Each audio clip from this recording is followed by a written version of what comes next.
Hello friends, welcome to Dharapuram GM cooking. இன்றைக்கி ரொம்ப சிம்பிளான ஒரு டிஷ் தாங்க பார்க்க போகிறோம். சாதம், சப்பாத்தி, இட்லி, தோசை, ரைஸ் எல்லாத்துக்குமே சூப்பராக பொருத்தமானதாக இருக்கும். ரொம்ப ருசியாகவும் இருக்குது சேர்த்து சாப்பிடும்போது. சிக்கன் கிரேவி எப்படி செய்கிறதுன்னு பார்க்கலாங்க. சிம்பிளான முறை தான். நான் இன்றைக்கி எடுத்துருக்கிறது நாட்டுக்கோழியில் செய்ய போகிறேன். நீங்கள் ப்ராய்லர் வேணாலும் எடுத்துக்கலாம். அதுக்கு ஃபஸ்ட்டு ஒரு பேன் வச்சுட்டு அதில் நல்லெண்ணெய் சேர்த்திக்கிட்டேன். நீங்கள் வேறு குக்கிங் ஆயில் சேர்த்துறதுனாலும் சேர்த்திக்கிங்க. அதோட பிரிஞ்சி எல்லாம் 2 போட்டுக்கிட்டேன். அதோட 2 துண்டு பட்டை. இதெல்லாம் வாசனைக்காக தான் நம்ம சேர்க்கிறது. நீங்கள் வேணும்னா கிராம்பு வாசனை பிடிக்கும்னா அதையும் சேர்த்துக்கலாம்.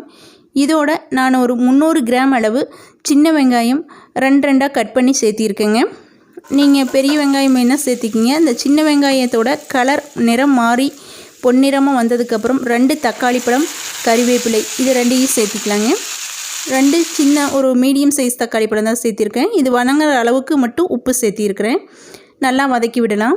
தக்காளி பழம் நல்லா குழைய வெந்துருச்சு. இந்த ஸ்டேஜில் நம்ம அடுத்தடுத்த பொருட்களை சேர்த்திக்கலாம்.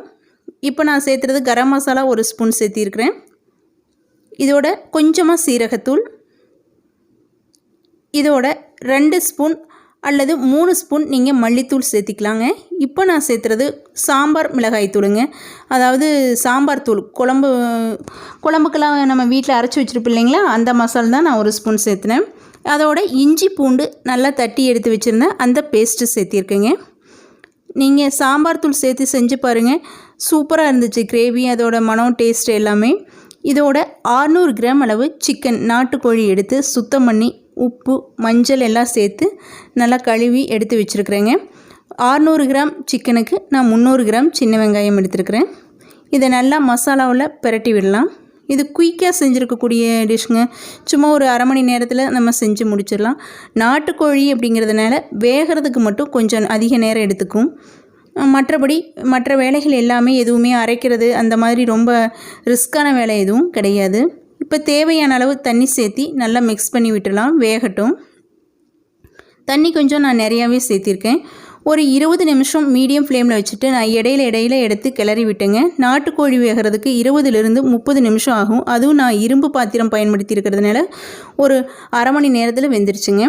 இடையில கறி வெந்துக்கிட்டு இருக்கும்போது தேங்காயும் முந்திரி பருப்பு சேர்த்தி அதோட சோம்பு கொஞ்சமாக சேர்த்தி அரைச்சிக்கிட்டு வந்துடலாங்க.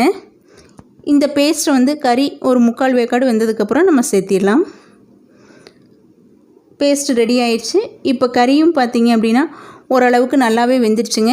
80% மேலே வெந்துருச்சு. நான் இடையில எடுத்து கிளறி பார்த்தேன். ஏன்னா நம்ம தண்ணி இருக்குதா இல்லை அளவாக வெந்துருச்சா அப்படிங்கிறத நம்ம பார்க்கணும் இல்லைங்களா. இடையில எடுத்து பார்த்தேன். இப்போ கிட்டத்தட்ட கறி வெந்துருச்சுங்க. இந்த ஸ்டேஜில் நம்ம அரைச்சி வச்சுருக்கிற பேஸ்ட்டை சேர்த்திக்கலாம். தேங்காய், அதோட நம்ம சோம்பு இதெல்லாம் போட்டு இல்லைங்களா. இப்போது கொஞ்சமாக மட்டும் நான் மிளகாய் தூள் சேர்த்திக்கிட்டேங்க. காரம் குறைவாக இருந்ததுனால வரமிளகாய் தூள் 1 ஸ்பூன் சேர்த்திக்கிட்டேன். நீங்கள் காரம் அளவாக இருந்தால் விட்டுலாங்க, இல்லை ஃபஸ்ட்டே நீங்கள் சேர்த்துறதுனாலும் சேர்த்திக்கலாம், நம்ம விருப்பம்தான்.